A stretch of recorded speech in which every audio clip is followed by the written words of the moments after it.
చంద్రుని పరిహాసము. వినాయక చవితి రోజు చంద్రుని చూడరాదని ఎందుకంటారు? పరమేశ్వరుడు భాద్రపద శుద్ధ చవితి నాడు గజాననునికి విఘ్నేశాధిపత్యం ఇచ్చాడు.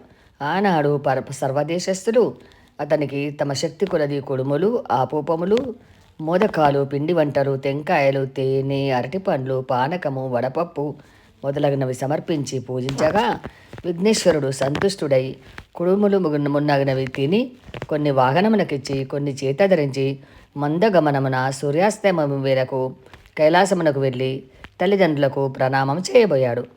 ఉదరము భూమి కానక చేతులు భూమి కానక ఇబ్బంది పడుచుండగా శివుని శిరమందున్న చంద్రుడు వినాయకుడి అవస్థ చూసి వికటముగా నవ్వాడు.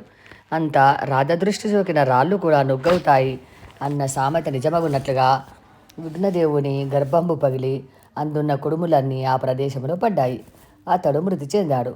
అంత పార్వతి శోకించుతూ చంద్రుని చూచి, పాపాత్ముడా, నీ దృష్టి తగిలి నా కుమారుడు మరణించాడు. కాబట్టి నిన్ను చూసిన వారు పాపాత్ములై నీలాప నిందలు పొందుదురుగాక అని శపించింది. ఆ సమయంలో సప్తమహర్షులు యజ్ఞం చేస్తూ తమ భార్యలతో అగ్ని ప్రదక్షిణం చేస్తున్నారు. అగ్నిదేవుడు ఋషిపత్నులను మోహించి శాపభయంతో అశక్తుడై క్షీణించడం ప్రారంభించాడు.